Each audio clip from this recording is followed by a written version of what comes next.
솔직히 보자고요. 아니, 내가 내 인생도 잘 몰라요. 근데 그 신이 누군지 우리가 다 알 수 있고 진리가 무엇인지 우리가 다 알 수 있다고요? 아니, 나도 모르는데. 안녕하세요. 여러분들의 물음에 답하는 물음에 답하답니다. 오늘은 우리가 기독교는 도대체 다른 종교와 무엇이 다른가에 대해서 한번 살펴보려고 합니다.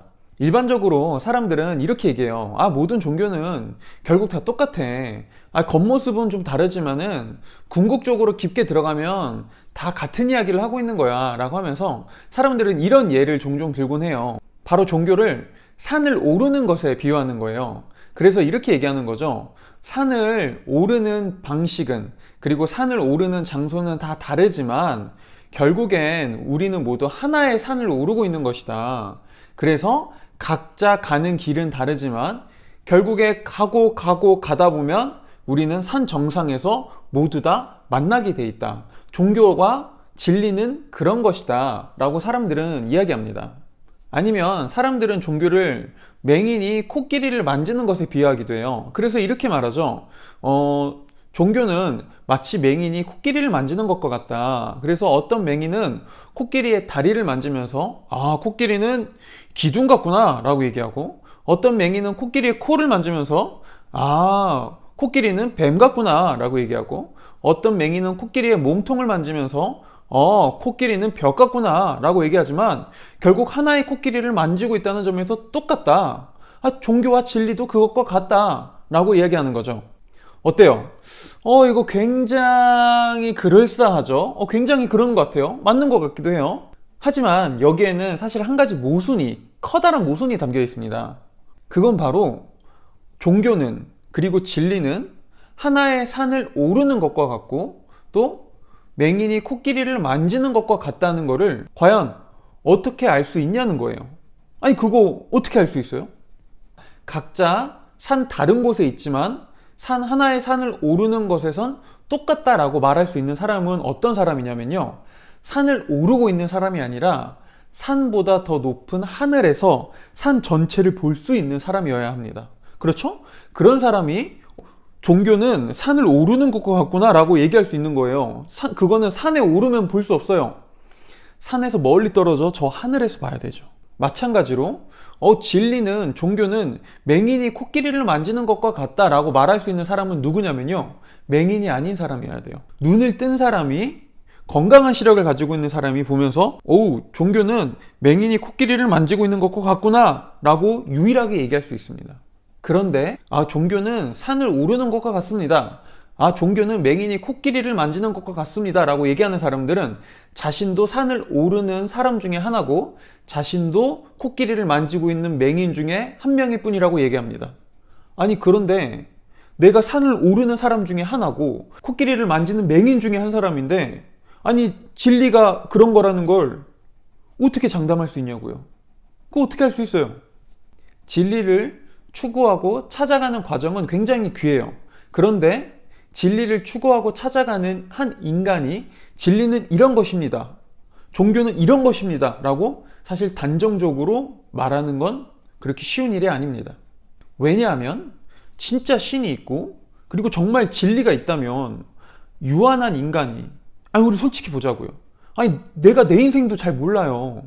근데 그 신이 누군지 우리가 다 알 수 있고 진리가 무엇인지 우리가 다 알 수 있다고요? 나도 모르는데. 이거 자체가 사실 불가능에 가까운 거죠. 하지만 그럼에도 이런 한계를 가진 인간이, 우리가 진리와 신을 알 수 있는 방법이 사실 한 가지가 있습니다. 그건 바로 신이 직접 우리에게 나타나 자신이 어떤 존재이고 진리가 무엇인지를 직접 가르쳐 주는 거예요. 이거는 마치 한 아이가 태어났을 때 그 아이가 자신의 이름이 무엇이고 자신이 어떤 존재이며 자신을 낳아준 부모님이 누구인지를 알 수 있는 확실한 길이 부모님을 통해 설명을 듣는 것과 같은 거예요. 그리고 바로 여기에 일반적 종교와 기독교의 가장 큰 차이점이 있습니다. 일반적 종교는 산을 오르는 방식, 진리를 찾는 방식, 산의 정상에 올라가는 방법, 노하우에 대해서 알려주는 거예요. 그게 일반적 종교의 특징이에요. 그렇죠? 하지만 기독교는 산을 오르는 방식, 진리를 우리가 찾고 발견할 수 있는 어떤 방법, 노하우에 대해서 알려주지 않습니다. 기독교는 좀 다른 이야기를 해줍니다. 미국의 데이빗 플랫이라는 목사님이 여기에 대해서 굉장히 통찰력 있는 이야기를 한 적이 있는데요. 이 데이빗 플랫이라는 목사님이 예전에 인도네시아의 한 불교 사원에 간 적이 있었대요. 그런데 이제 그 불교 사원에서 각기 다른 종교를 가진 종교 지도자들이 서로 토론을 하고 있는 것을 이분이 지켜본 거예요. 그런데 가만히 이 다른 종교 지도자들이 이야기하고 있는 것을 들어보니까 이런 이야기를 하고 있었대요. 결국에 모든 종교는 근본적으로 깊게 들어가면 결국엔 같습니다.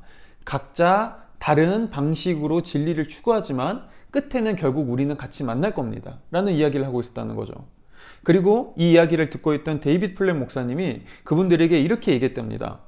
지금 두 분께서 얘기하시는 거는 결국 우리는 지금 산을 오르고 있는 중이고 각자 다른 산의 중간 지점에 있지만 오르고 오르다 보면 산 꼭대기에서 결국엔 만난다는 얘기를 하고 계시는 거군요. 라고 이분이 얘기한 거예요. 그러니까 당연히 종교 지도자분들이 맞습니다. 네, 바로 그 얘기예요. 라고 대답했다고 하더라고요. 그리고 이 이야기를 들은 데이빗 플랫 목사님이 이렇게 말했습니다. 그런데 만약 이러면 어떨까요? 산 꼭대기에 있는 신이 인간이 이리저리 길을 헤매고 어려운 과정을 추구하며 산을 오르기까지 기다리지 않고 직접 산 밑으로 내려와 자신을 보여주었다면요. 신이 직접 내려와 우리에게 자신을 보여줬다면 어떨까요? 여러분, 바로 이게 기독교가 다른 종교의 메시지와 다른 가장 큰 차이점입니다. 기독교는 산에 오르는 방법, 진리를 찾는 어떤 방법에 대해서 알려주는 종교가 아니고요. 하나님이 이 땅에 내려와 우리에게 직접 자신을 보여주고 진리가 무엇인지를 직접 알려주었다는 이야기입니다. 그래서 성경은 이거를 소식이라고 합니다. 왜냐하면 하나님이 직접 우리에게 소식을 들려주었으니까요. 그런데 왜 하나님이 이렇게까지 했을까요? 왜 신이 저 멀리서 인간을 지켜보면서 너희가 알아서 나를 찾아오거라. 너희가 알아서 진리를 찾거라. 나는 그거에 대해서 너에게 약간의 힌트를 줄 거지만 그걸 다 알려주지는 않을 거란다. 그건 너희의 몫이야. 라고 하지 않고 왜 성경은 하나님이 직접 우리에게 친히 내려와 자신이 누구이고 자신이 어떤 존재이며 진리가 무엇인지를 그렇게 구체적이고 직접적으로 보여주고 알려줬다고 말할까요? 가장 큰 이유는 하나입니다. 우리를 너무 사랑해서요. 그분이 우리를 너무 사랑해서 우리가 헤매고 우리가 어려운 과정을 겪지 않고 혹은 우리가 진리를 추구하다가 넘어지고 좌절하고 잘못된 길에 빠지지 않도록 그분이 우리를 사랑하기 때문에 직접 우리에게 찾아와 우리에게 길을 보여주시고 알려주신 것이죠. 그래서 성경은 이거를 조금 더 구체적으로 기쁜 소식이라고 말합니다. 왜요?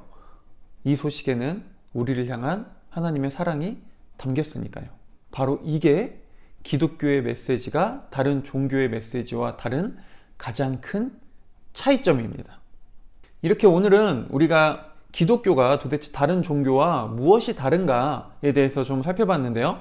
오늘의 내용이 도움이 되셨다면 좋아요 눌러주시고요. 다음에 또 여러분들의 새로운 물음에 답하도록 하겠습니다. 그럼 오늘은 이만